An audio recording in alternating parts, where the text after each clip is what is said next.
Let's maintain a respectful learning environment by putting away our phones and laptops. So if you have a laptop, I'd ask if you like 45 please. Like I said, try to keep questions at the end, and we have. 我给你录个视频。就是你看这里，就是这个你现在能打开松，然后我看这儿是挺松的，可能是这个的问题。这下面这个拧紧了，但是好像也不行。Hey guys, I'm Audrey, one of the VP internals of POTUS and the director of frosh this year. I'll be taking over the Instagram account today. So let me know if you have any questions about frosh, about PTOT, anything. So a little bit about me. I'm going into my second year of physical therapy at McGill, and I attended frosh last year. So drop your questions in the questions box.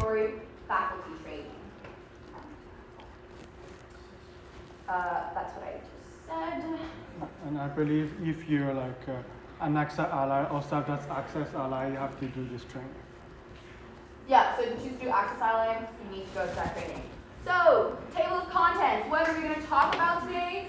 First one, we're going to talk about active bystander. Second, group dynamics. Third, laws and regulation. Fourth, drugs and harm reduction. So, Hey PTOTs, I'm officially logging off the Instagram account. So we will have another core take over all your questions tomorrow. Thank you so much for asking all those amazing questions. And I'll see you guys at frosh. keep the chit chat. Yes! You can also use your wrist to your other body part. That's just really hard. Sure, if you really want. It's never that deep. Yes. Is there more people at the same like event or an accident or anything? The more those people who witness whatever's going on go.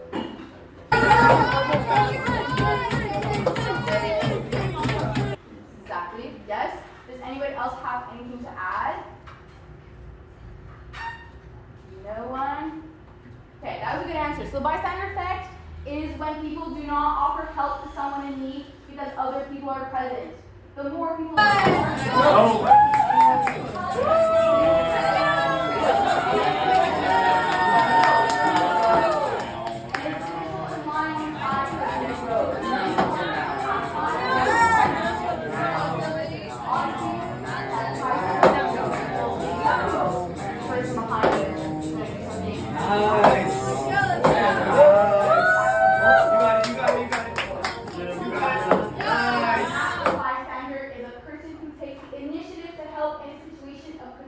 and makes a positive difference before, during, and after. So that's the person who says, you know what, I see someone, a froshy, staff leader, whatever, need help, I'm going to take initiative, I'm going to do something about it. That's an active bystander. Does anyone know the 4 Ds? Yes. Distract, do something direct, and an hour ago. Someone help? Yes? Oh, delegate. Delegate. Awesome. Yes. So, we'll go over each one quickly. So like you said, first D, be direct. Approach situation directly. Delegate. Find another person to intervene on your behalf. Just because you decided to be the active bystander doesn't mean that you need to be the person helping. If you don't feel comfortable in the situation, you can delegate to somebody who you think is able to handle that situation. D, distract. Distract those who involved in the situation or give them an easy out to the individual in potential harm. And D, do something, no matter what, just do something. Like, we're all people, we all do each other.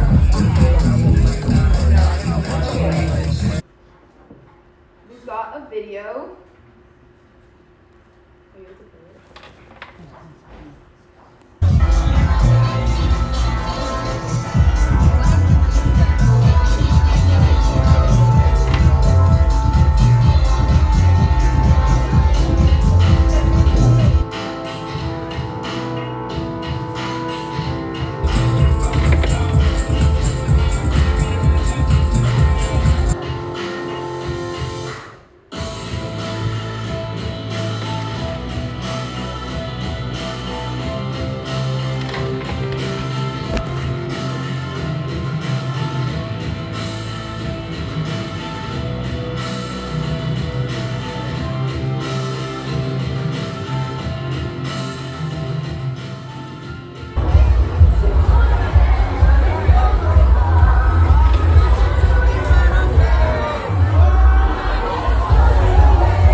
I don't think enough time, guys. Like, we're gonna start now. Okay, 1, 2, 3. Tastes like boats! Tastes like braces! Tastes like boats! Tastes like raisins! Boats! Raisins! Boats! Raisins! Boats! Raisins! Boats! Raisins! Boats!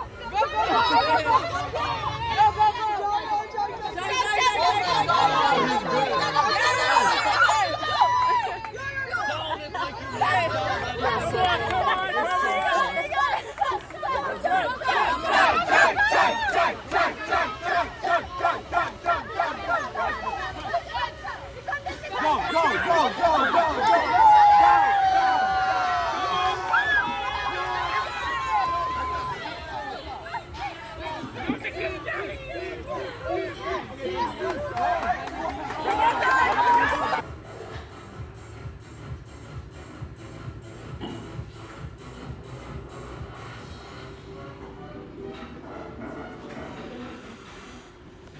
Okay, so bit of a heavy video. There was a lot of characters that we saw in this video. We saw the girl, we saw her friends, we saw the bartender, the bouncer. Anybody else? Yep. The roommate, yes. So with all of those people in mind, I'm gonna ask that you guys get into groups of, or a lot, so maybe groups of 8 to 10, and discuss the first half of the video versus the second half, and how the first half was more of the bystander effect, and how the second half of the video was more of the active bystander. Are my instructions clear? Yeah, I kind of rambled, but clear. So get into groups, discuss the video.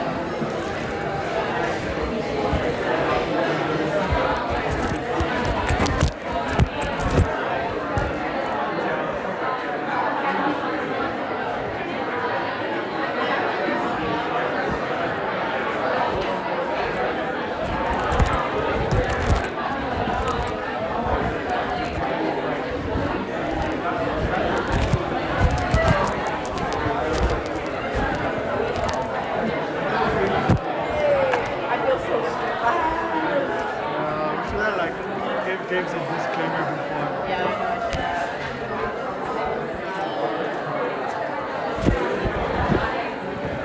I was like trying to make the mic work. I don't know if like it works.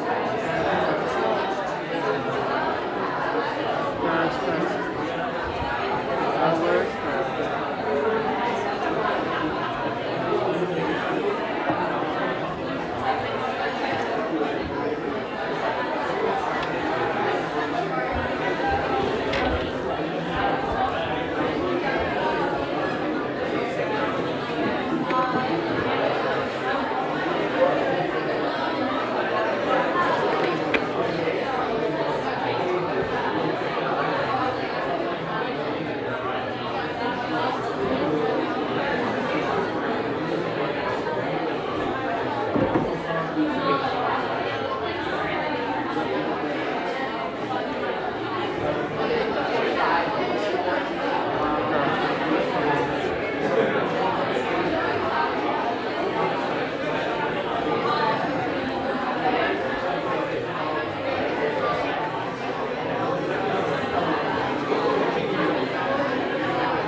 like to share their thoughts?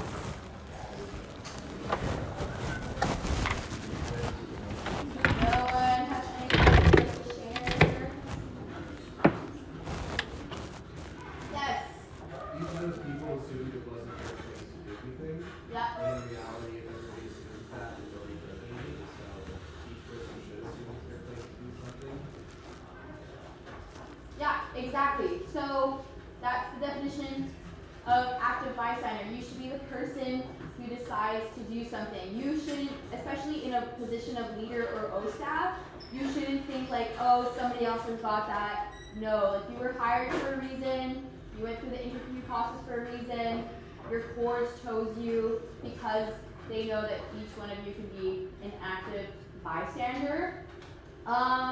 Before we move on, there's one example in the video where the girl is dancing with the guy. That's like a scenario you can see during frosh, like two, let's say, froshies are dancing together. As a leader or O staff, it's your job to make sure that everyone is okay with dancing with each other. So does anyone know how you as a leader or O staff can see if both parties are okay with dancing with one another? Yeah. You ask them. The easiest way is to go up and kind of check in and see if everyone's okay. You can also kind of not necessarily Yeah. the person's not directly there hearing whatever they're saying. Yeah. Someone will walk the beach ball around with them and would hit the beach ball. Yes. Yes. So you can check in on your froshies. You can like, if you have a beach ball or something very light and playful, like just like hit them over a little bit, just to make sure everyone's good. Like not saying throw a water ball at them, but a little beach ball. That's good. Anybody else? I just saw a hand. Yeah. You can look at their body language. You can. Yes, I'd say that's not the first go-to, but that you could definitely use that. Yeah. I was gonna say the same thing. Okay. More reserved, or they're trying to like Yeah. get out of it now. Body language will definitely tell you something, but it's kind of tricky to tell. Yeah. I usually just try to make eye contact with someone and move myself. You don't want to say that kind of, maybe if there's one person that's kind of looking at me, Yeah. you kind of just like, like a, Yeah. So hit them with a thumbs up, thumbs down, the face, like just make sure both parties are good. Did anybody else have another one? My go-to, I have two go-tos. Either if I have the water pitcher in my hand, I just make my way in between those two people. So if they're dancing together or doing whatever together and they're both agreeing to it, if you walk in the middle of them, you kind of break them up for a few minutes or a few seconds and they're both okay, they'll go back to whatever they were doing. If one of them was not okay with either the dancing or something else, they will use that opportunity to go. So you can just insert yourself, dance, bring some water, and at least that gives space for either party to leave if they're uncomfortable. Is everyone clear with that? That's like a super popular scenario that we see during frosh. Does anybody have questions, concerns, comments? No? Okay, we can continue. So scenarios, we can do this as a group if we all can help me participate. So scenario number one of your froshies tells you that he saw that leaders from another group are all wasted. They are saying that their froshies aren't lit enough to some other leaders. Or again, not kind of language that we want to be hearing during frosh. Because again, frosh is not a drinking week, it's orientation. He is worried about the froshies in that group. How do you react? Yes. Like if all leaders of one group are like all very intoxicated, you come to a court, there's always one person who's not drinking. That's like a violation of the policy. And then like if they're also saying like appropriate things, you can also either try to talk to them, but if they're like not coherent enough to like be responsive to what you're trying to say, then the court is all. Yeah. Exactly. I love your response. So try to pull those other leaders aside. Maybe have a one-on-one conversation. Pretty sure all faculties, except education, you need to have one sober leader at all time. So we're not partiers, education. We're chill. But anyways. So yeah, so you should always at least have one sober leader. You can always pull them aside, and if that's not working, go talk to your coords. Yeah. I would probably want to find the other group and try and merge. Mhm. Because those froshes are not my supervisor at this point. So if I want to go either by myself or with my group, find them so they're not 100% that point. Yeah. And that's what I look for guys to do. Yeah. Awesome. So again, you have your own froshies in your group. At the end of the day, all froshies are your froshies. So just because they're in another group doesn't mean that they're not your problem. Hear them out. Try to do something for them. Is everyone good for scenario 1? Good. Stuff. Awesome. Okay, scenario 2. At a concert event, a froshie tells you that she saw 2 people hooking up in the venue's washroom. She feels very embarrassed and uncomfortable. How would you react? Yeah. Find before that someone can do like in the bathroom and kind of like talk to them about it, kind of see if they can like figure out what's going on with this stuff. Yep. Yep. Go to a chord. Anyone else have anything to offer as a yeah? Make sure she's okay, like reassure her that we are comfortable with that. Yeah. Yeah. If a froshie is coming to tell you something, like give them your full attention. They are trusting you. They are coming to you with feelings of embarrassment or uncomfortableness. Like that's kind of like a vulnerable spot. So definitely hear them out and definitely just don't brush them aside. Like address the issue. And if you in that moment don't think you can address or solve the situation, you can go to your other leaders or you can go to your courts. Good for scenario 2? Yes. Okay. Scenario 3. At the interfaculty concert, you are in the crowd dancing and see someone grind up on someone else. One person looks uncomfortable but isn't saying stop. What do you do?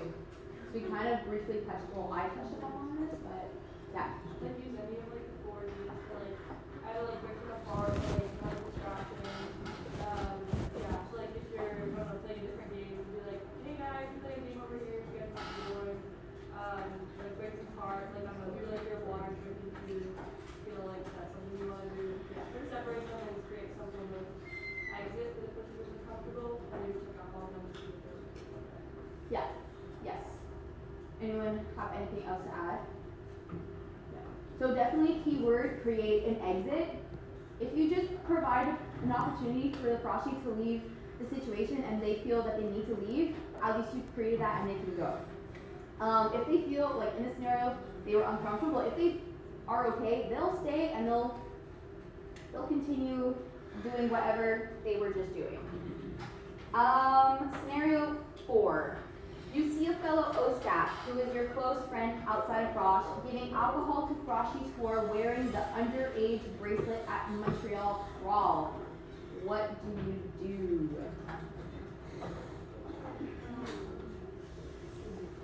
This is like a huge no-no. Yes. Being underage is like such a safety and liability for your faculty as well. Yeah. So I would go to that host staff and be like, hey, this is like not okay. You have to understand, like in another context, like maybe you think that's chill, but that's not, especially in frosh. I'd probably get before who's on the stop, like a heads up to be like, hey, you know, this person, like you might want to keep an eye out on them, just make sure that they aren't giving froshies, you know, like alcohol if they're underage, just do a little reminder about black bracelets and stuff. Yeah, great answer. Yes? I would probably take it as an opportunity for more of like our well, it's not just necessarily a practical conversation because I could with them, but also more like, hey, you know, like that's super illegal, but also like, you know, our liquor license can get taken away in our watch. And that's super wants that kind of thing, like just kind of bringing it in that way.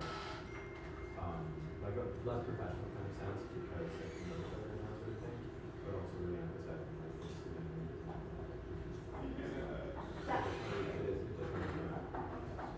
Yeah, good answer. Anyone would like to add anything? No? So this is like a bit of a sticky situation because it is your close friend. So if you feel comfortable in having the conversation with your friend, go for it. If you don't, You can delegate your more than 2 leaders or 2 O staffs in your groups. So you can delegate to another one, and especially if someone's giving alcohol to an underage froshy, like that's a huge no. Like go to a court. No, you don't do underage drinking. Like the law in Quebec is 18, underage froshies are 17. No, it's a no. So you have to have that hard conversation or delegate or go to your court. That's like a huge no. Questions, concerns, comments? No? Everyone's clear? Okay. Group dynamics. So group norms. Group norms are the shared rules or expectations that guide how people behave in a group. They help group members know what is unacceptable and acceptable behavior. So do we want to come up with some examples of group norms that you can establish in your own frosh groups? Anyone have an example? Yeah? I know this is kind of what you're asking, but like having like alcohol as an opt-in option instead of opt-out. Yes. That more to start with, that it's not a group event, but like obviously you're going to love this group, but it's not the norm. Yeah, that is super important. Like I said, frosh is not a drinking week, it's orientation week, and it's an introduction to safely partying. So it is an opt-in culture. Regardless if you're not an underage frosh and you have the colored bracelet and you don't want to drink, or like the frosh doesn't want to drink, opt in. Their choice, your choice. So that is a really good norm to set right from the beginning, opt in. Anybody else have other group norms that they would like to share? Yeah. Either making a group chat or the number of showing your projects individually, so that way Yep. Creating group chat is really helpful, especially just for like dispersing information. Sometimes like getting into a venue is long. You can just shoot a text to your froshies so they're up to date. So group chat, really good. Yeah. Anybody else have any norms that they would like to add? Yeah. Either our friends over with Joey, that, fun go with that sort of thing, Yep. Thank you. Yes. Anyone else have anything else to add? No? Okay, we'll go over some examples. So some examples to set with your group of froshies is be respectful. Not only for the other froshies, but also leaders, O staff, and just the general public. Another one, like you had said, encourage an environment for open communication. So that can include, frosh is up there. Sorry. Okay, encourage an environment for open communication. So create that space that froshies have, and then know that they can come and approach you with any of their concerns, or if they want to talk about something, create that space for communication. And instead, frosh is opt-in. You should have an open-ended conversation regarding norms after group formation. So, like I said, you get into your groups, establish those norms right from the get-go. It's really good if you do like icebreakers in between, so you can establish some norms, make some icebreaker games, have everyone have a really good time. Okay, chants. So, we love chants, but they are not appropriate during frosh. I'm sure we all know the great and amazing chants of your faculty. We do not do that in frosh. Our goal for frosh is to foster an inclusive and fun environment and to pass positive traditions onto the McGill community. So chants, no. So chants that are acceptable are we are all best friends. Beach day every day. We like to drink with name, and then faculty-specific chants. Chants that have no place during frosh is drink, motherfucker, McGill once, McGill twice. No, any negative chants about Concordia. Yeah. That's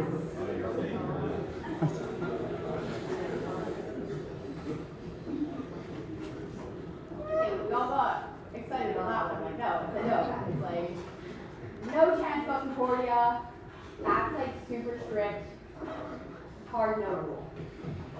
Any chants that are not inclusive and can be deemed offensive. And then if you have to ask yourself, like, is this appropriate? Should I be teaching my froshies this chant? Probably better to stick on the safe side and don't teach your froshies that chant. At the bottom, it does say that teaching or singing inappropriate chants will result in a bracelet cut. So don't do it. That's a really stupid way to get your bracelet cut. Okay, peer pressure. What is peer pressure? So peer pressure is the positive or negative process by which your peers influence you to do things that you otherwise might not choose to do. I'm sure we've all been in that position where we felt the pressure to do something that we're not comfortable with. It's not cool, especially for our froshies, like they're new to McGill, some of them are underage. Let's really try not to create that type of environment. Peer pressure is also the direct use of verbal or non-verbal cues to persuade someone to do something. Indirect peer pressure is the environment you're in, so like rallying, that could be an environment where there could be a lot of peer pressure. You as leaders and O staff, you should really try to push that off in environment.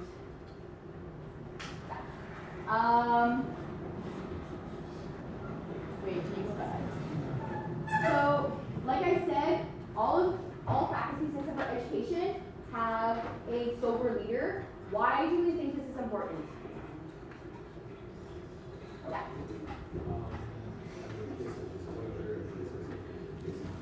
Let's just. Thank you. In case disclosure comes up, or just being wrong, or just yeah, I think that it's important to have someone to be able to tackle that situation and listen to the ground. Yeah, it's important to have a sober leader, so there's at least one of you who can receive a disclosure or address a really pressing situation. Does anyone else have anything to add why it's important to have a sober leader? Matt? You can also normalize that you don't have to drink a frosh because if one of the leaders isn't drinking and the leaders are kind of the ones that froshes look up to, then they can realize, oh, I don't have to drink it. Yes. Yeah, no, awesome. That being said, that's really important. But let's say you are the sober leader of the day and you're saying to your other leaders like, oh man, this sucks, I can't drink. Is that like positive role modeling?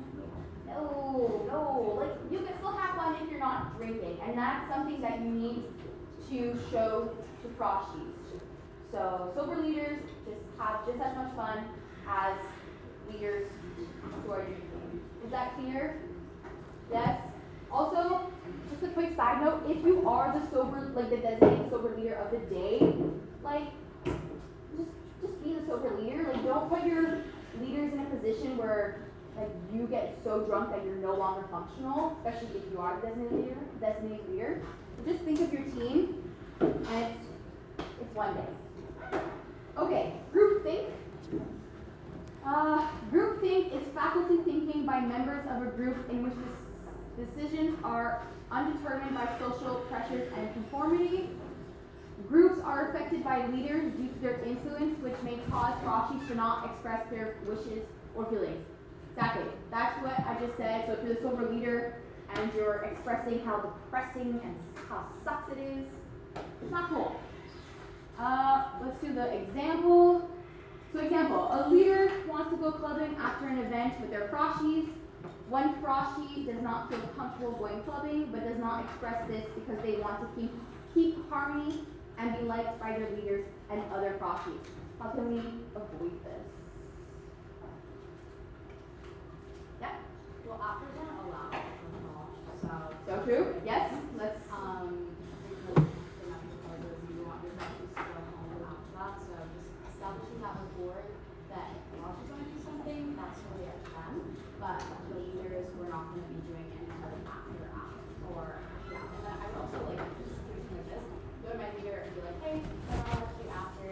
Like, froshies might be really tired, but look up to you and want to go out because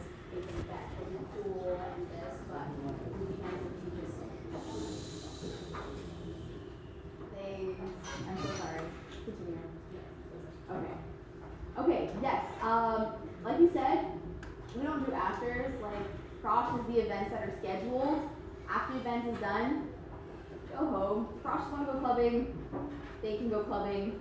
You as a leader or staff, that's weird. Don't go clubbing with your froshies. And does anyone have anything else to add? No? Wait, can you go back? Okay. So it says one froshy does not feel comfortable going clubbing.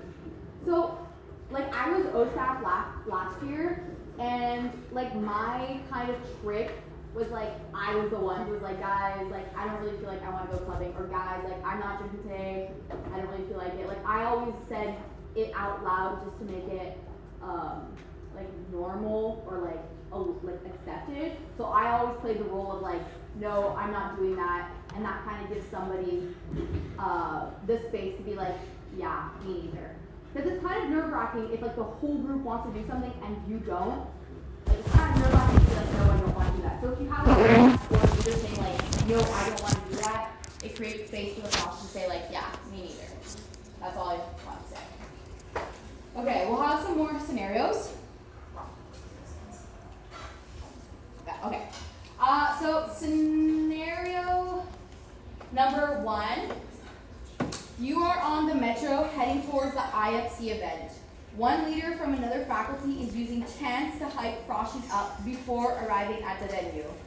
After several different chants, you heard that the leader is teaching froshies a chant which targets Concordia University. Most people seem to be hyped, but you know that a few people in the metro car have studied at Concordia before. How do you react? Yeah. Would you like to take note of what classes you are part of and use that support to not pass it through? Yep. And like also like obviously maybe tell them to send someone away from the stop. In the moment, that is, in addition to that, in the moment you can also go up to them and say like, hey, we're not supposed to do that chant, and then you start your own chant that is appropriate and acceptable, so that we're like distracting and kind of not like continuing that, and then it's like we move on. Yeah, exactly. So distract, just move on. You can just have a quick talk. Hey, I don't know if you remember during training, but Concordia chants or inappropriate chants, not a lot of frosh. Let's switch chants. And then you can switch to a different chant. If those leaders just choose not to listen to you, you can keep a mental note, and you can talk to your chords. And also, I would say, do not, like, so you'll be with your own group, do not encourage that with your own group. Just keep your group following the rules, and if the other group decides to keep going with their chants, that's on them. Alright, scenario 2. It is the last day of frosh, the frosh leaders in supposed to have team bonding activities together. They suggest the froshies to have a nice brunch together prior to the boat cruise event. You know that brunch is going to be a bit pricey, but no one has raised any concerns yet. How would you react? Yes.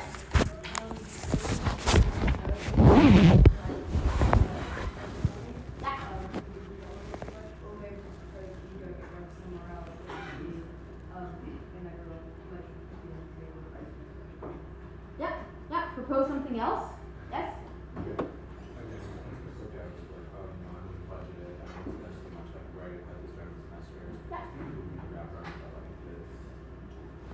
Yep, exactly. So you put something on a shelf, guys, I'm on a budget, I can't afford brunch today, my bad. And like I said, that gives space for a frosh to be like, yeah, me too. Or you can just suggest something less expensive, so like I don't know, if the restaurant they want to go to is very pricey, you can suggest a more chill brunch place, or maybe just be like, can we grab coffee at Tim's? I don't know. Just try to do your best to make sure that all the froshies are okay with what you're doing. Okay, laws and regulations. So, fines during frosh. There's a few that you can get fined for. So, drinking on public property could be $100 and plus. Urinating and defecating on public property, $300. That's just not cool. Noise and disturbing the peace, another $300. Fighting, $500 and more. Obstructing traffic, $100. Loitering drunk in public, $100. Also, McGill policy, drinking on campus, strictly prohibited.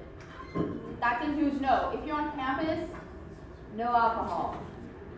Do we have questions?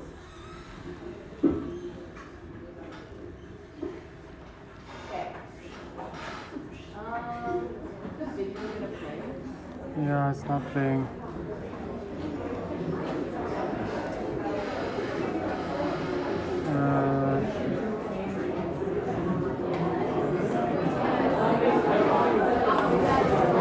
Okay, we have a video.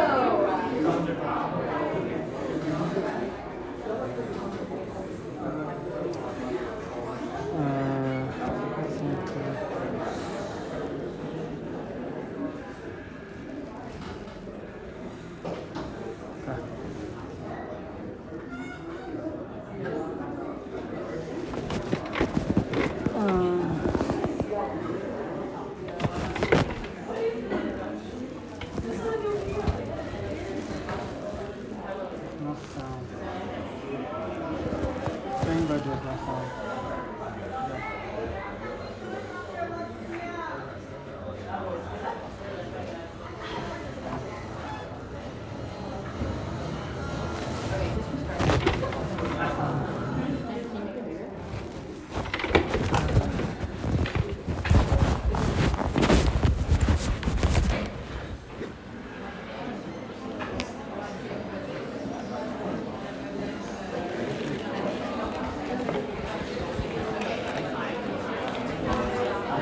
Okay, so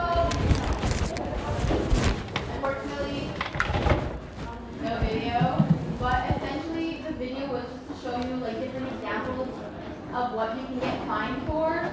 So for example, jaywalking, pretty sure jaywalking is $50.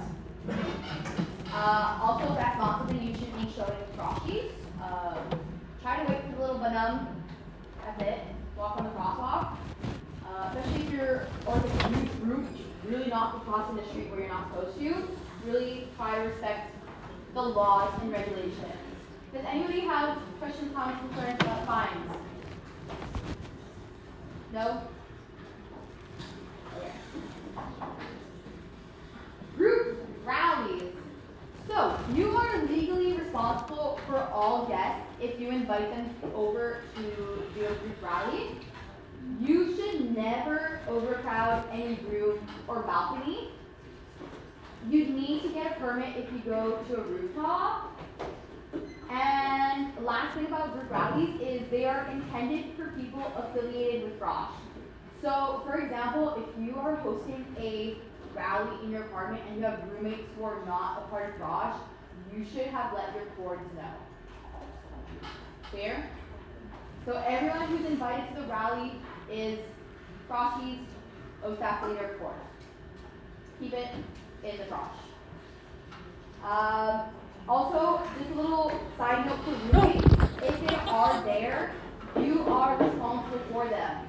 So if your roommates decide to do inappropriate behavior, you are liable for them. Clear?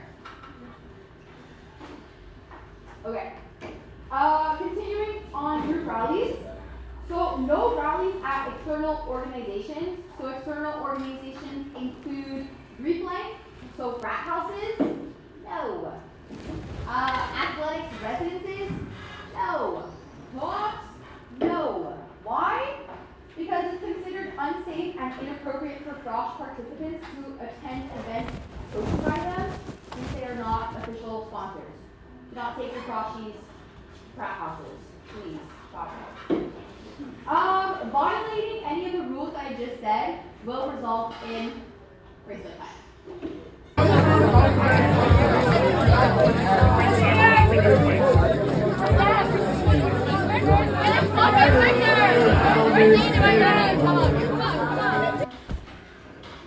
Montreal as unceded land. So, unceded means this land was never surrendered by treaty.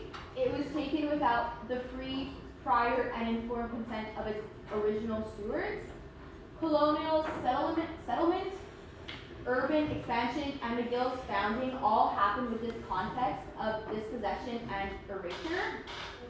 Today, colonial policies continue to impact Indigenous people, from housing injustice to over-policing and discrimination, especially in urban areas like the Milton Park. So that's another little side note.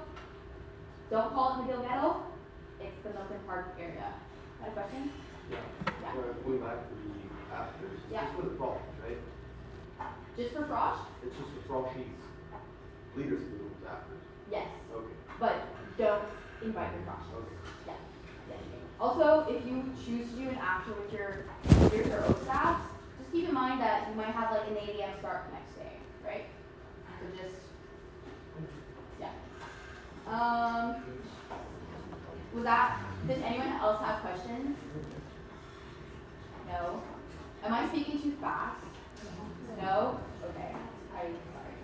I can ramble sometimes. Okay. Montreal is a shared space. So who do we share Montreal with? So many people. We've got our Milton Park community residents. We've obviously got our froshies. We have our leaders and our O staffs. We have McGill employees and all residents and visitors. Keep in mind, frosh is starting, like school has already started when like frosh will happen. So parents can still be here, visitors can still be here, your rep is a McGill name, do it proud, right? Why is the Milton Park community important? They are long-term residents, unlike us. So we all have our apartments here. We're only here for like what, 3-4 years, and then we can go back home. Some people live here. These are their houses. Let's not disturb them too much. The citizens or the residences, they may feel threatened or intimidated by the presence of students during frosh. There's so many froshies moving in and around their neighborhoods. It might be intimidating, so just try to keep that in mind.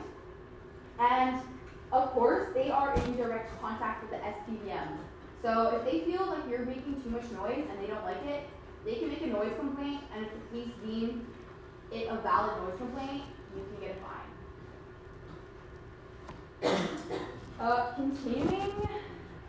Continuing who we share Montreal with, unhoused people in the McGill, in the Milton Park, so especially on Park Avenue.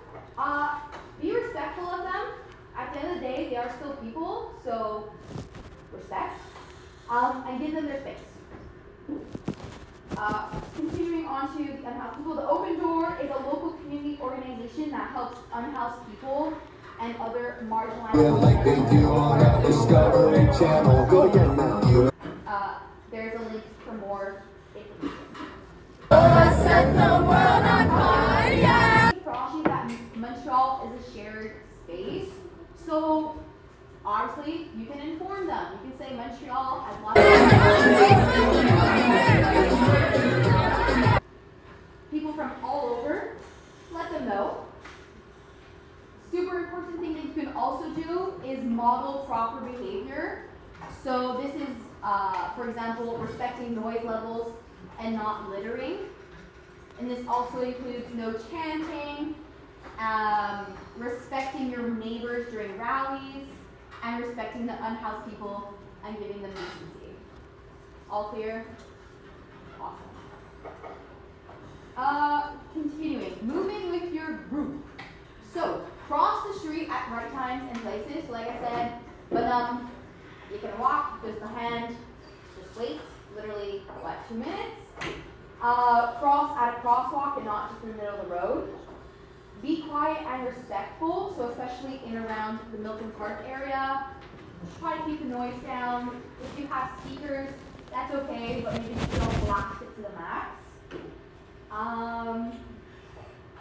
We've gone over fines, but so you are aware of legal repercussions. Many froshies are new to Montreal, so they don't know traffic laws, so you can help them out. For example, if like some of your froshies drive, you can tell them that there's no right on reds in Montreal. And again, you represent the McGill image, so do it proud. All right, few scenarios. So, scenario number 1.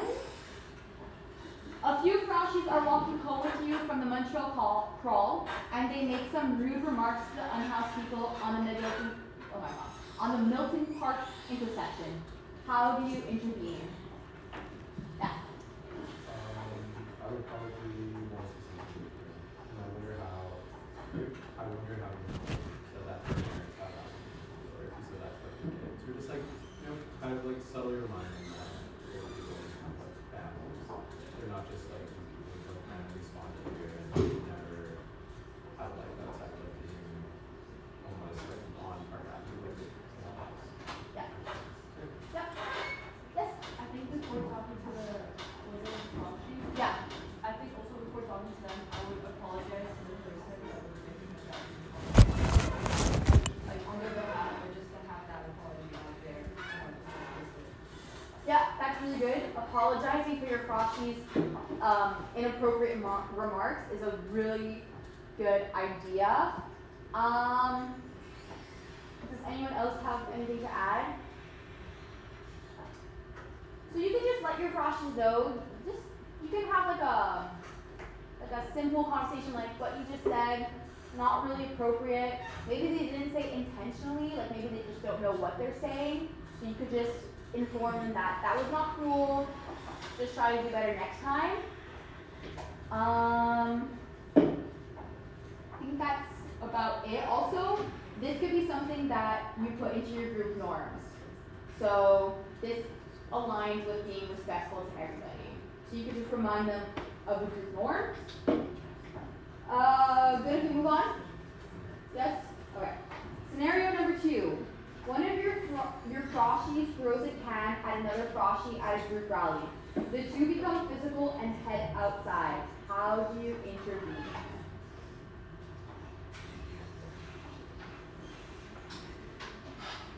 Yeah.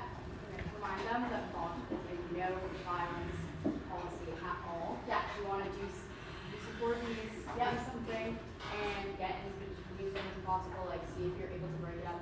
Don't be afraid to go ask for help, like co-leaders, other staff, like, get so that they're both separated from each other and you're able to diffuse situations under a step. Yeah. And then you go up to both froshies, see if they're okay, how they're doing, and then get a board involved because that's the violence of frosh.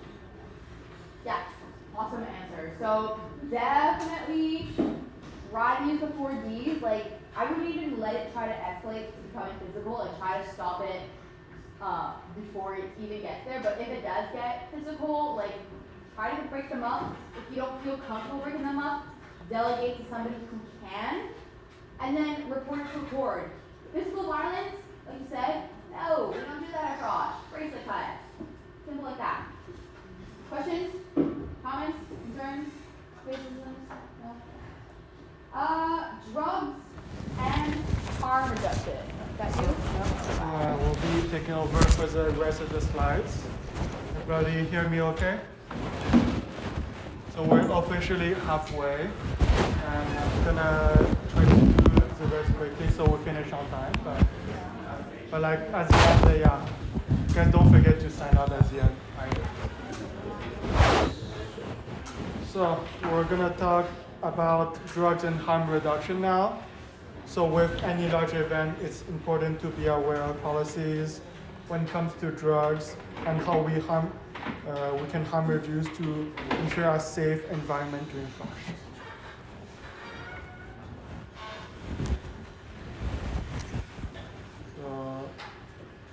So let's talk about drugs. We have some lists here. Feel free to take a picture if you want to remember. But something important about the note for this slide. Frosh is not a place to feel unwelcome, experiment, or go hard on drugs and alcohol. It should be a weekend that you should remember. So don't do drugs where you're gonna forget everything, basically. Memories are important. And also, because frosh is under the McGill context, all drugs are prohibited, even some that are considered legal, like marijuana, prohibited. We're going to talk later about what's considered drugs, but alcohol, some consider it a drug, it's okay. It's one that you can do, but just don't drink too much. So basically, so we're taking a harm reduction approach to drugs. So just zero tolerance toward drug use. And if anyone's caught with drug as an event, they will be removed as the event and all the rest of the events with a bracelet cut. So that should be outlined in the contract you sign. So yeah, read your contracts, but of course, if you sign it, that you agree to it. And yeah, so that's more, can also have more consequences like university disciplinary action or at worst criminal offense if the police caught you with illicit drugs, for example. And so that's what we mean by drugs in the medical context. So weed appears hallucinogens. And another important note about nicotine, so like when you smoke or when you take like nicotine patches or vapes. So that's not allowed in set venues. And we don't encourage smoking in front of frosh either. So I think the rules, you have to be like a certain number of meters outside the buildings if you really have to smoke. So yeah, also be considerate if you're like smoking outside, there's like froshes around you, because cigarettes and vaping can make froshes uncomfortable. So yeah. So we therefore ask you to refrain or ask for consent if you really need to smoke, to keep you awake, for example.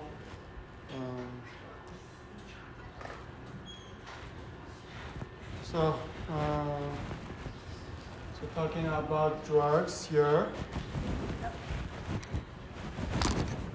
So the presence and consumption of drugs changes the environment. That's everything that drugs can do. So drugs are something that you may choose to engage with on your own time, but at frosh, drugs disrupt the dynamics we're aiming to create, and a lot of them are illegal, so you may not consume drug at frosh.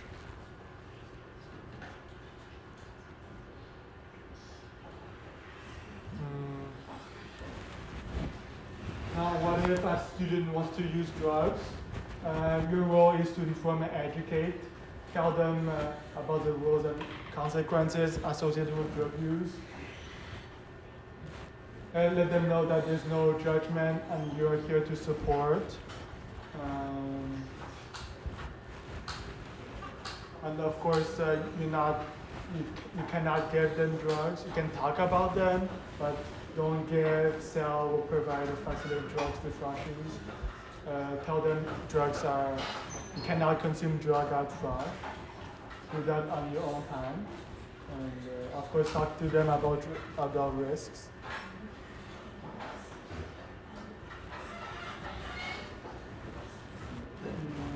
So one of your roles, if a froshy talk to you about using drugs, is to tell them frosh is not a great environment to try drugs, because there's a lot of situations, so it causes a lot of risk. And drugs is a violation of everybody's shared space. And there can be like a lot of people that comes and that aren't okay with drugs. And also, if you consume some other drugs like alcohol, coffee, tobacco, and also present medication that's allowed, mixing substances can also be dangerous. And some more strategies here. This can take pictures if it's difficult to remember. But also you have to tell them we respect their choices, but it might be uncomfortable if like a student in your group was doing drugs. Also, like something general, doing drug is not really an ideal time, since you have to have the rest of the medical careers to experiment with drugs. And in the off chance that somebody consumes a lot of drugs or shows these signs of overdose, so these are signs of overdose. What you should do is just using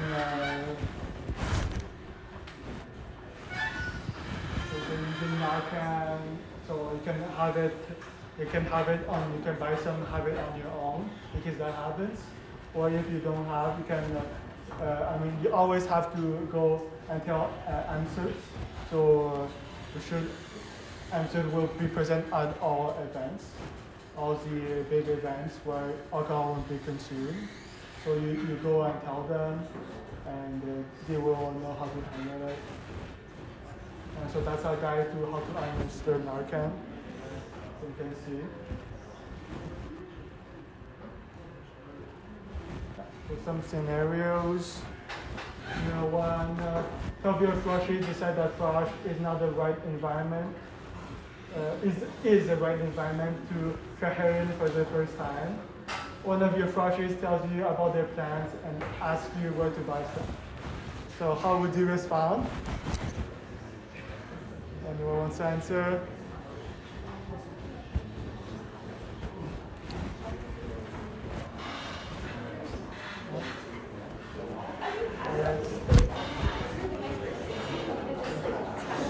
Let's try to. Like, I would like, my first response would be like, just automatically like giggle and be like, are you guys so serious? Like, this is the dumbest thing I've ever heard in my life. Why? Like, genuinely why? And I kind of like take a joke of it, but like hang on to it, like, nice, like, I don't know. That's a good initial reaction. Yeah. But of course, you have to formulate it.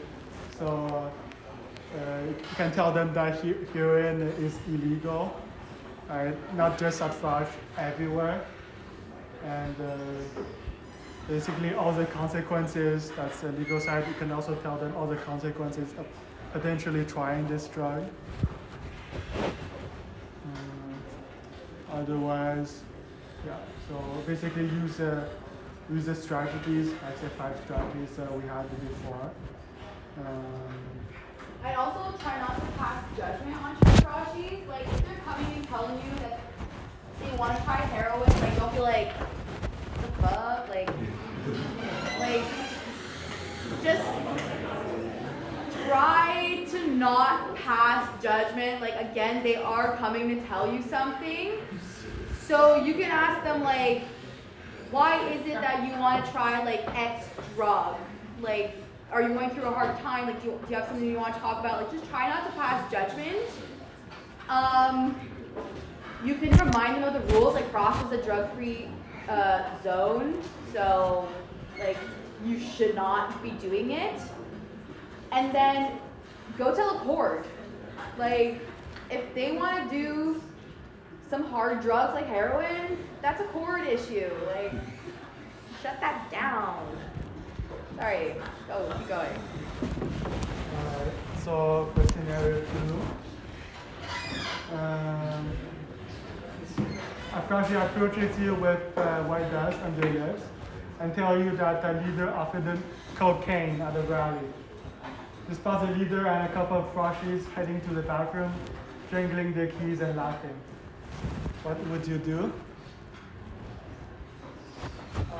First, I would mention that probably leave them with another leader just to make sure that nothing happens, and then immediately go tell a court about the watch leader so we can go in and sweep it before anything happens and call the other places and make sure those rushes are also okay. Exactly.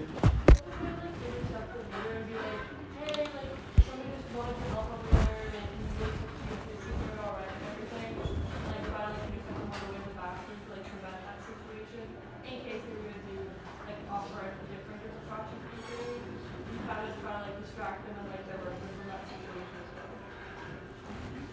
well. And of course, that will be something that you would have to report on, tell your chords.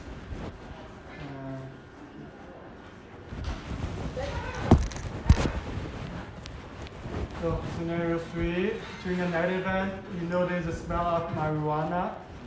You're not sure where it's coming from, but it's from inside the venue. How would you approach the situation? Like tell a chord. Yeah, find a chord with any faculty. Let them like get a situation. Yes. Yeah, so since you don't know where it's coming from, yeah, have to tell the chord. You can also just keep an eye out, like,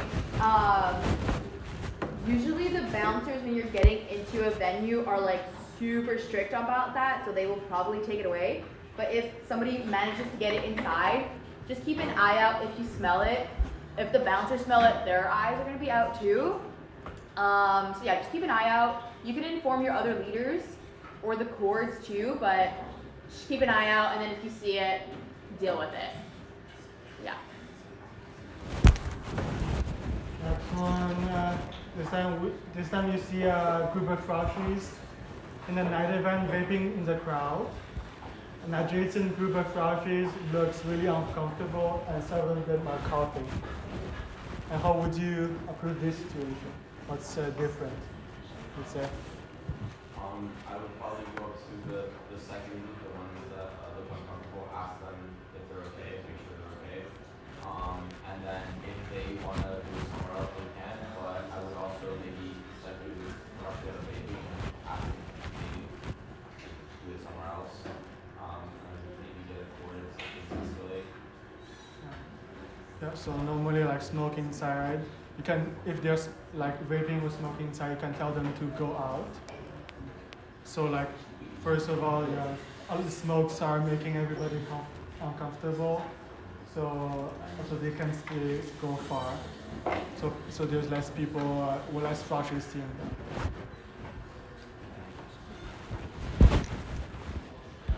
You have something?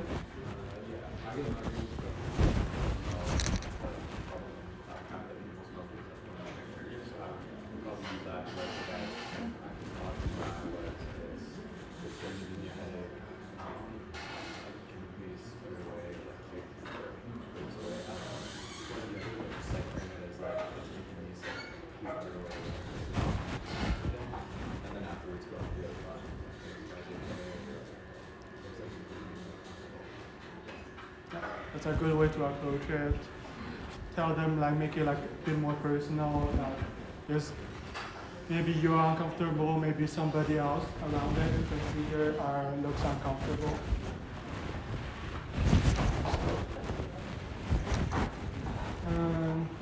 So you guys may ask, what is harm reduction? Because society has a stigma around the situation of I guess people who use drugs. So those who use drugs might receive judgment from first responders or other professionals, or people that call them drug users. So basically, what we do for harm reduction is we try to inform, we try to normalize like drug use. So it's not that's something that happens, but but in the context of frosh, we are trying to prevent that.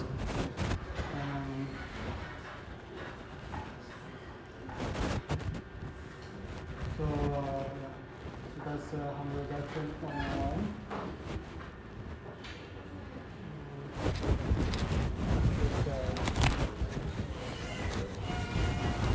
Look, you're smart, you're cool, and you don't die. So, do you think to reduce the harm of this? That's called harm reduction. It's all around us.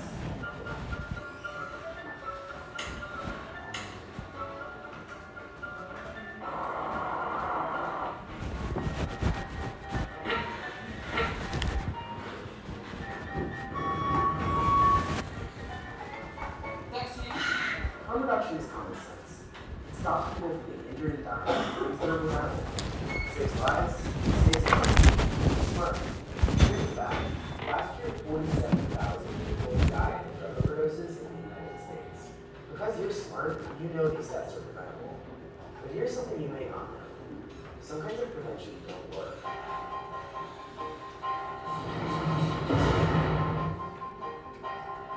Just saying. Who taught you how to do this?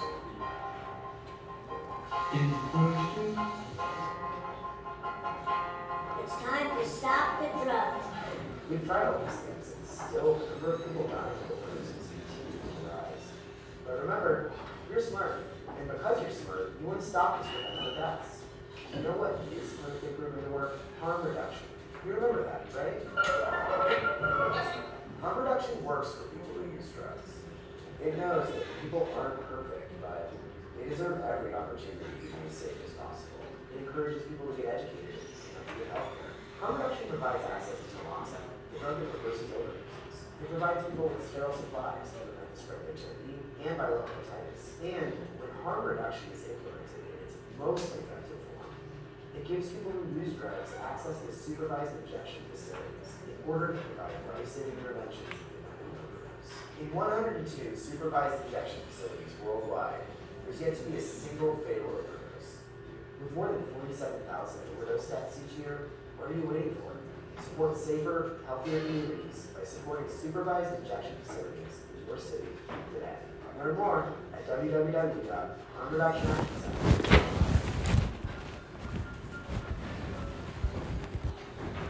So what is harm reduction? If you couldn't tell from the video, that's the definition. So strategies with the ultimate aim to reduce harm and risks associated with some behaviors. So the goal is to reduce harm as much as possible. At Frosh, we strive for the lowest risk possible.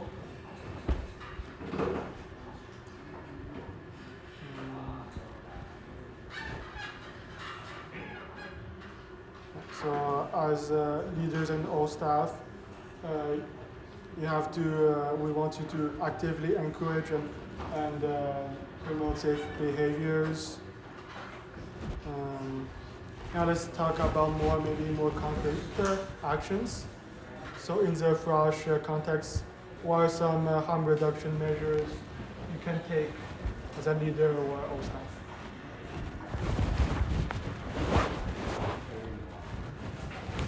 Carrying.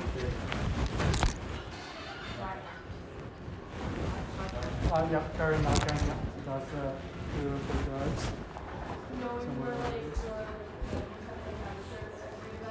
carrying granola bars, knowing where water is, in case people are like dehydrated, eating, make sure that they're not at risk of getting too blood. Yeah, so checking up on people who might be like drinking a lot or maybe trying to use drugs. Also, like for the water park, you're gonna have, some of you will have like harm reduction shifts at some events, like for example for IFC, and what you'll be mainly doing is like giving waters. If you see someone that's maybe drinking a lot, you can like give those waters, or someone that's dehydrated, because a lot of the events is outside, so give them water. Nothing you can do.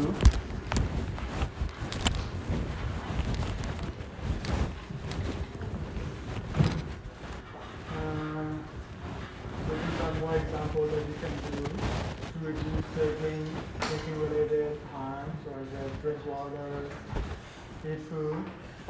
So for the chill zone, so if you see someone that's unwell, but maybe not the point that it's like an emergency, you can send them to like the chill zone.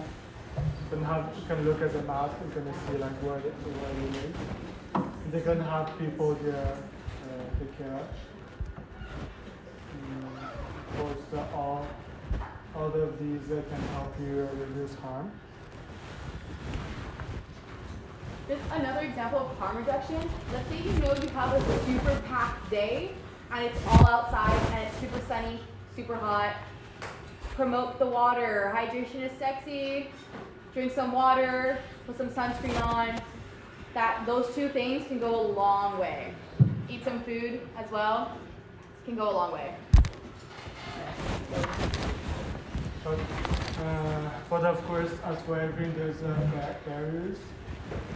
So these can be some barriers of you like not able to reduce harm, lack of experience, lack of support, peer pressure, new environment, frosh new environment. And as I said before, if it's outside, there might be some exposure. If it's in the morning one night, you might be tired after eating. And you might also be stressed, especially if it's like a new environment or maybe thinking of something to do later. And this is why you need to educate and support them, support the froshies, as they maybe one day drink alcohol, for example. That puts them in like a vulnerable state.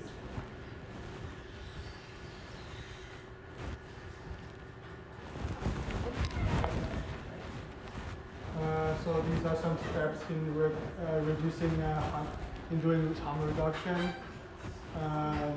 First of all, recognize someone, the risk level of someone. If they're drinking, for example, they're drinking like a bit, it's okay. But if they're drinking too much, that they're exhibiting symptoms of intoxication, recognize their level, maybe go focus on prioritize them. And should also eliminate what is most risky gradually.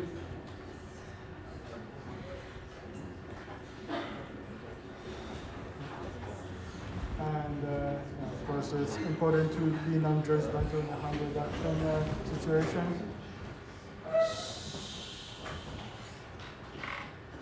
Okay, so let's talk about scenarios.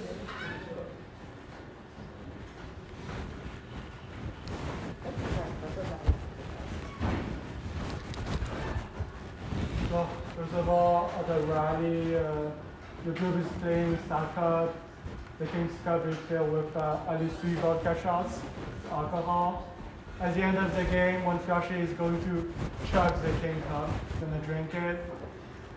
And the froshie is he's really keen to chug it, so he likes to drink it. Other people are hyped and chanting with the froshies.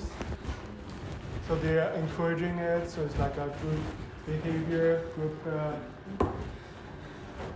thing. So how would you respond?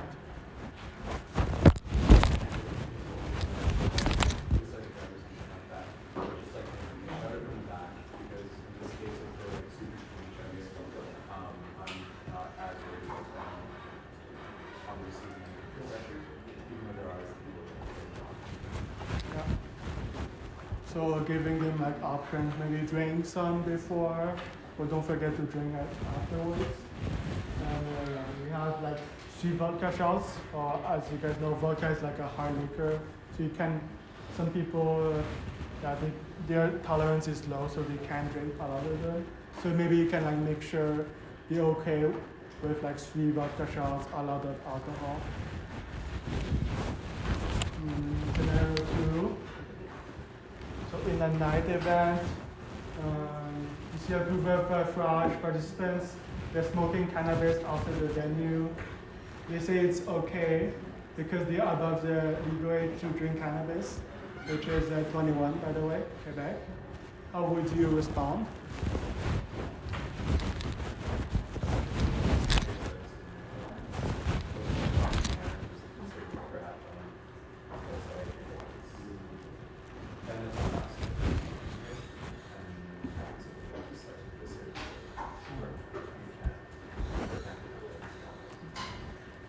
So as you probably remember,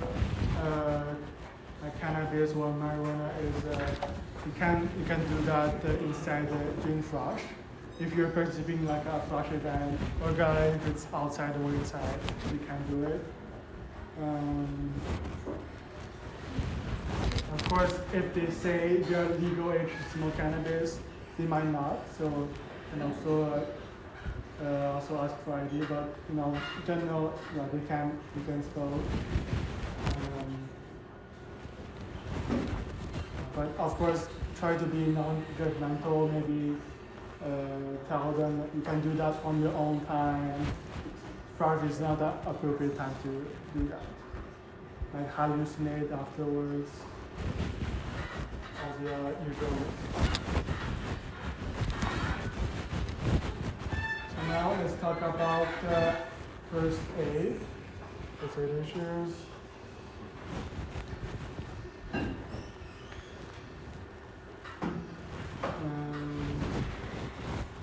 So if you see someone that might be a bit sick or uncomfortable with the alcohol or drug, give them water.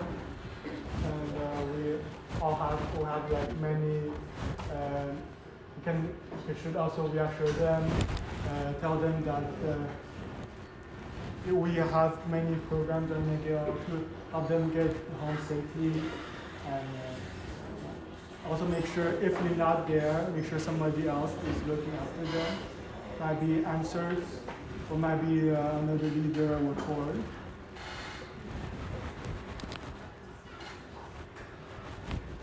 And it's very important to not leave a sick person alone. And overall, and if they're like throwing up or losing consciousness, seek emergency assistance. So in this case, answer if they are inside the venue, or tell them to your courts.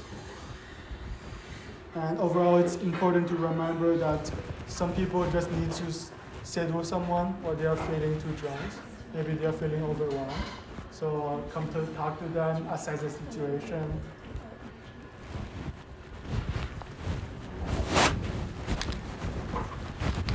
And now for emergencies, so for emergencies, find answers.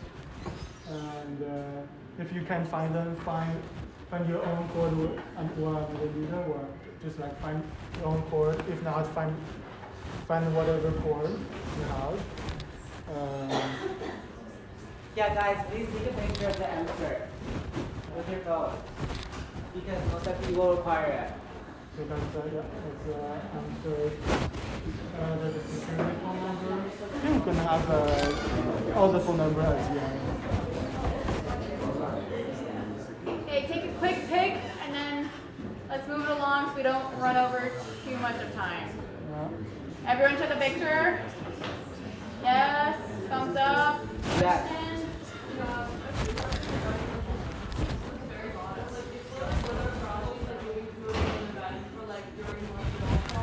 I assume if somebody's dropped in the car, they have to rest.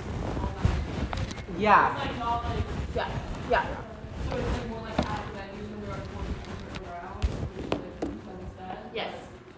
Yes. If you are like all alone, please do something like call 911. But if there are cords or MCERT there, refer to them first. If they're like bleeding out, like they just cut their fucking leg, like obviously call, the heart, like call, like if answer's not there, call 911. Like if they're about to die, right? Like we can't be having froshes die on us. Anyways, yeah, like guys, but please stop whispering. Like, I can hear it. Why do you think we should never Because you are a frosh leader and you're gonna be held liable under Quebec's laws. So let's say you do first aid and you fuck up, right? And they die on you, you're going to jail. Yeah, but isn't that better than not doing first aid and that's when you still die? At least you try. Yes, but we will have MCERT at these big events, and MCERT are trained. They are certified. They've done so many shifts. Like they are trained to do these, like It's not usually an active choice when you administer first aid. It's like you do it.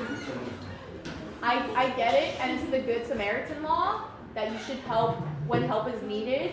But at events where there are cords and there are MCERTs, refer to them. If you're in the metro, even in the metro, there's the SAM guys. Refer to them. Call 911. You should really not be the one administering the first aid. You're not trained.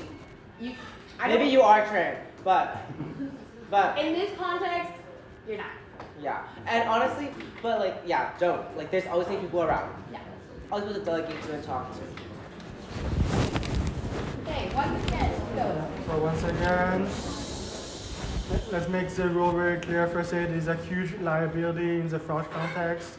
We have MCERT and other people on site that are certified, so call our coordinator if no one else is available. they will make a decision if the circumstances are exceptional. Another thing, do not call 911. It will be the answered role to do it. Because we have like a strict strike rule. If we have like 3 911 calls for one event, the whole event gets shut down, regardless of who called it or how many incidents there are. So to make sure we don't call 911 where we do repeat calls, we're gonna have courts tell AMSERT to do that. So please get AMSERT and a coordination if the situation is a 911 call, and they will handle it. But of course, if no one is available or if no one's here, you should call 911, as a person's life is more important. Does anyone have any questions or comments about what we just covered? No? It's clear? Okay, awesome. So while you're waiting for the emergency response, should find a sober person to stay with them until the time is help. You can also stay with them. Or maybe you can, while someone stays with them, you can clear the space around them and bring them to like a less crowded location, such as a chill zone. Let's do some scenarios. Okay, so scenarios. We're going to do half the group, like half. You're going to split the half, okay? Does everyone understand? So this half is going to be scenario 1, this half is going to be scenario 2. Yeah? Okay, scenario 1. In a night event, you notice that several participants. Hello, guys. Pay attention. In scenario 1. In a night event, you notice that several participants in a group are very drunk. None of the corresponding leaders / staff is sober. Some people puke, some try to pee in public, and the remaining relatively sober froshies have to babysit the group. So this is that side. And then scenario 2 is going to be, during the Montreal crawl, your frosh group explores different venues and restaurants. One froshy accidentally eats something that he is allergic to and starts to have an allergic reaction. What would you do? You have 2 minutes to discuss, and then I will ask.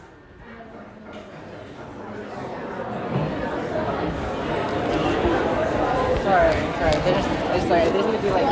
No, it's okay. Do you want me to take over breakfast? What?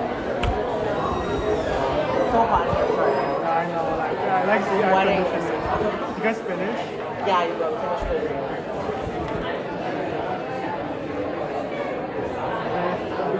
Yeah, I usually do the scenarios I just ask them some every region, ask that one of them to answer.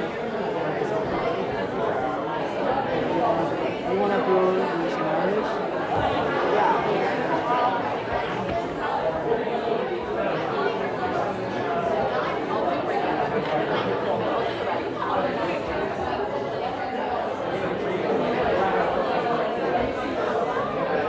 Presenter, getting started to home. I can see the slides.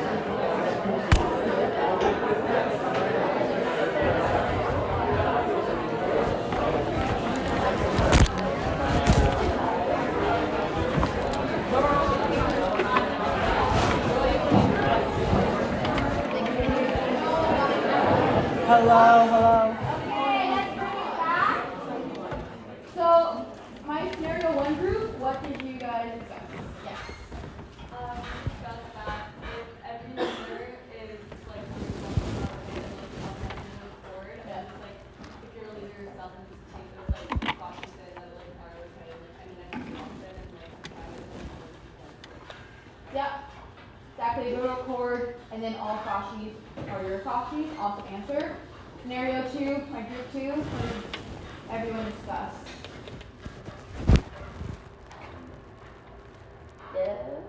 We basically said call towards and or answer, like get people to help because, you know.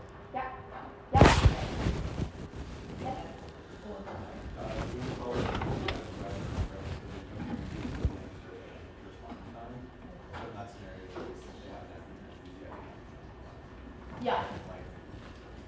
Yeah, so for an event like Montreal Crawl, I don't think there's MCERT. So yeah, you can check if they have an EpiPen. That would be like the first go-to, and then reach out to the courts. And also ask like other froshies and other groups and people if they have EpiPens, because I mean, like realistically, if this scenario were to happen, the froshie would have an EpiPen prepared because they would know if they have an allergy.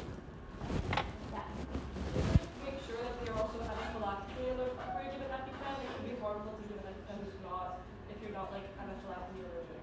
People are allergic to allergies who don't need EpiPen, and it can cause more harm than good. So just make sure that you get someone like in charge to make sure that they like take it for the right reasons, or ask them if they usually, if they carry one, and if they don't, maybe like do the coordination to make sure that just like. Yeah. Yeah. So if the froshie knows that they're allergic to something, they'll have their EpiPen on them. And you would probably be informed beforehand if they're super allergic to something too. Yeah. Is the never administering first aid thing, does that apply to EpiPens or no? No. So like a frosh eater can use No, they wouldn't, like, you would be like, here's the EpiPen, you can take it and self-administer it yourself. You cannot inject somebody else with an EpiPen. Yeah. Questions, comments? Good. Okay, bracelet cut. Time for a bracelet cut 101. What is it and when to do it? So, frosh bracelets. I know we're going over time. Let's get to it. All leaders and O-staffs have the same colored bracelet. You get one, so don't lose it, don't cut it, don't change it. This bracelet is your ticket into all frosh events and venues, so if you don't have it on, sorry, you're not getting it. In addition, each bracelet has an identifying serial number at the end. You need that. So don't tamper with it, don't cut it. If your bracelet breaks for whatever reason, make sure you like hold onto it and you bring it to your cord. That is the only way you can get a new bracelet. So you need to have your original bracelet to get a second one. Clear? If it breaks for whatever reason, it really should not break though. So AKA don't throw it out if it falls off. Also, do not cut the ends off, that's where the numbers are. And lastly, tampered bracelets. So if you colored your bracelet to make it look like a different color, we will remove your bracelet and you will not get a new one. That doesn't really apply to you. That applies more to underage froshies where they color it a different color. But anyways, you tamper with it, you get it taken away. Bracelet cuts. So as stated in your leader and O-staff contracts, internals and co-chairs of each faculty have the power to remove any participant from frosh. Additional corps may have bracelet cutting powers depending on faculty. So they can choose to do so without disclosing their reasoning. So I can come to another education frosh leader and cut their bracelet, and I don't need to express why. Here are some examples that would lead to an immediate bracelet cut. So overconsumption of alcohol, this is like your past drunk signal. Like you're so far gone that you can't even function as a frosh leader, immediate cut. Consuming illicit drugs, cut. Committing acts of violence / sexual violence. This is including offending slurs, cut. Breaking the golden rule, big cut. Responsibility over participants considered to be outside of frosh context, cut. No gatherings at clubs / organizational private residences, cut. So that goes back to like frat houses, athletic residences. What is the golden rule? Do you guys know? Yes. What Someone raise their hand and tell me what the golden rule is. Don't fuck the froshies. Don't fuck the froshies. Yeah. Don't fuck the froshies, don't fuck the cords, okay? Only there's so many leaders as you can tell, okay? Like just fuck a leader, okay? Just fuck a leader. You do not need to be sleeping with these young, like 18-year-olds, okay? Like leave them be, leave the kids be. They're your children. Don't fuck your children. That's great. Sorry. All has to do with power levels. Is everybody like super clear on the golden rule though? Yeah. Like if we walk in on you sleeping with a frosty, cut. I repeat, no more drinking weeks, no more FACO, whatever the fuck, best done. Yeah. Done. Also, we keep saying like fucking them. That includes like even flirting with them. That's a bracelet cut. So this needs to go to the extreme. Okay, getting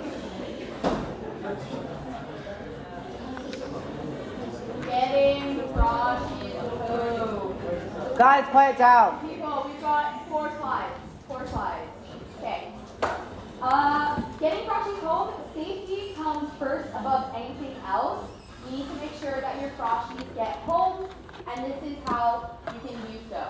So, preferably, no one should be left on their own to get home. You should at least try to pair froshies 2 and 2 if they're going to the same place. Leaders should, that's exactly what I just said. Leaders should do their best to not be left alone one-on-one with a froshie. If you find yourself in that circumstance, just pull another O-staff or another leader with you. Really try not to be alone with a froshie, like that's a no-no. Unless it's an absolute emergency, but if it's not, always 2. Here are some safe methods of transport. So you've got your walk safe, drive safe, taxi and Uber, walking in large groups. So you can pair up froshies if they're all walking together. Or you can use the bus and metro, but like we all know, metros and buses don't run all the time. So be mindful of that. Residences. Okay, residences. So taking a froshie to res. Like I said, if you can find a larger group heading to that area, you can introduce yourself and go as a collective group. Very important, leaders. O-staff coordinators are not allowed in any of the residence buildings under any circumstance. In addition, you should not be inviting froshies to crash at your apartment. No, that's weird. And then once they get to their residence, ensure all froshies are accompanied by friends or call protection services. So just have them send you a quick text like, hey, I made it to my room or my apartment, all good. Clear?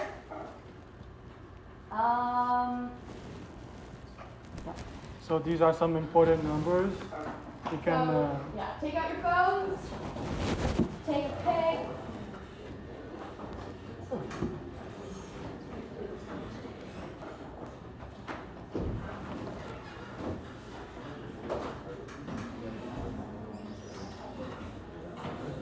Did everybody take a picture? Does anyone have any questions, comments, concerns, things they want to address? No? Yes. Legally, are all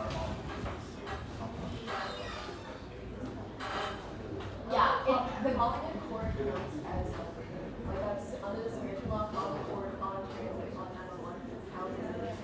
but that also shouldn't stop from happening. This is a really good question. So going back to the whole administering first aid, we're telling you can't. So the Good Samaritan law is there. Call somebody. So like you're on the street and there's nobody around and your froshie's like dying, call 911. They will come. If you're at a venue, your froshie's dying, get a cord or get EBSER. But just the act of you calling and you staying with that froshie and making sure that they're like okay is your job. The thing is that there will always be cords, people who you can go to in these scenarios. And if there isn't, then you can call. Yeah. We're not saying, we will not want you to help the froshie or prioritize the froshie. It's just that from a McGill standpoint, we have resources and we are equipped to handle these situations that do not need to be further escalated to 911s or, these services. But just use your best judgment, Any other questions, comments? I'll say it's not gonna happen every minute that you're going to need to administer first aid. Like, that is pretty rare, so like don't stress yourself about that. You have so many resources, you have your course, you have your other leaders, staffs, like don't stress, you'll be fine. Everybody's good? Calm, please.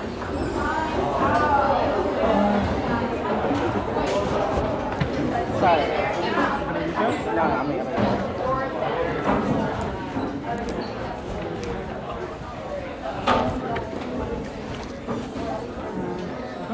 Do like 2 lines, right?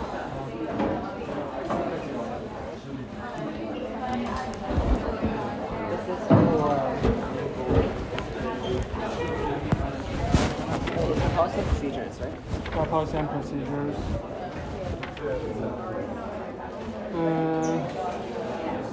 Management of practice.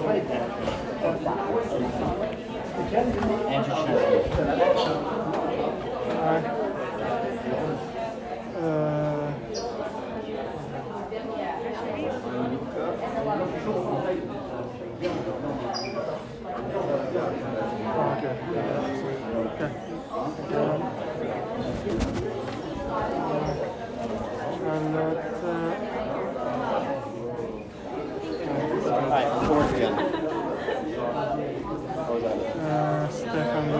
Towards the end. Do not proximally where you are. Do not proximally where you are. Guys, you come to me. Hi. Hi, I'm Joe. Joe. Sorry, I forget my Do not proximally where you are. Thank you. Is this any of your AirPods? Did you lose your AirPods? Is it good? Can we go? No? Okay, hi. Emma? Can I have your ID? Oh, yeah. Oh, sorry. E-M-A. E-M-A. Okay, Emma. Thank you. Guys, you can come here. Hi. S-A-T. Just select your Sorry? Yes, sorry. I-T-A-L-A. Okay. Thank you. Hi. Emily. Yes. Remember me yet? So I'm gonna make 2 lines. Line for me, lines for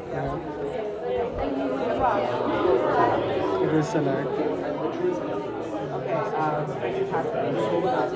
No, I swear to God I didn't. I just saw your name. Thanks, man. You guys can go to him if you wanna go. Hi, I'm Thomas. Like with the age or no? Yes. MUSU.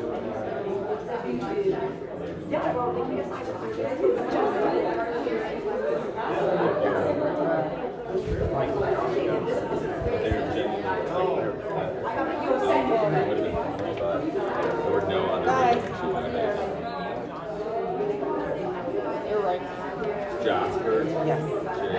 I think you remember. Thank you. Yeah, I was here earlier. Thank you. Proceed to get out of this. Yeah, I'll see you later.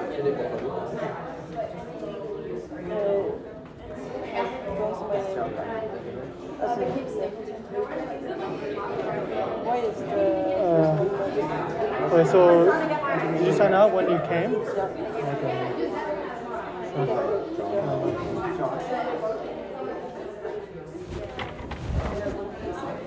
Are you alright? Sorry? Are you alright? Let's see here. Thank you.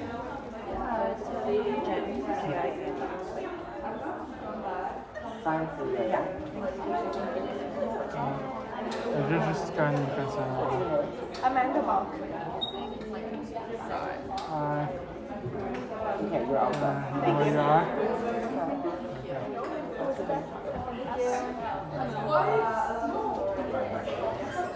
Clara?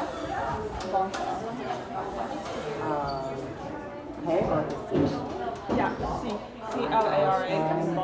Yeah, science leader, right?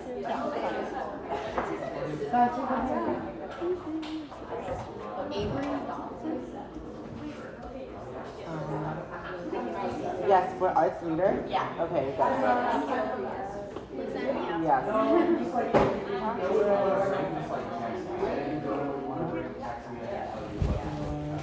Alex. Thank you. Your participation. Do you know where you are?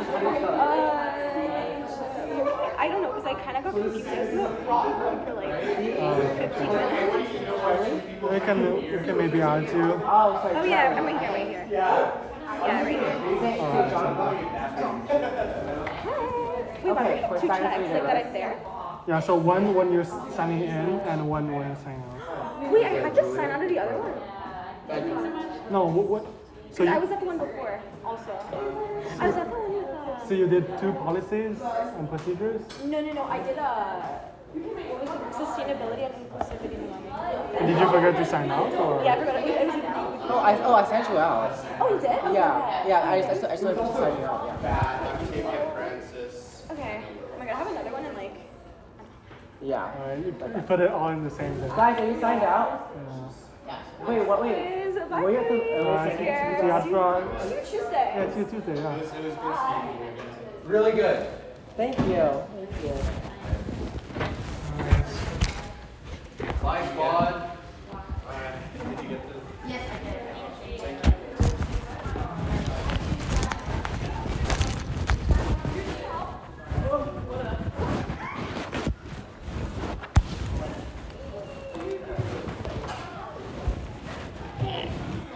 So much to do.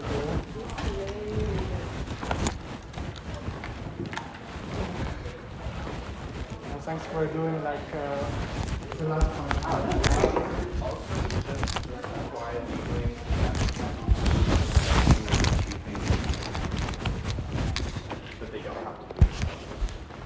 Oh, the reason why we tell you to do it though is because like they would say that they could say that they forcefully chose to distribute that. I get what you mean, yeah.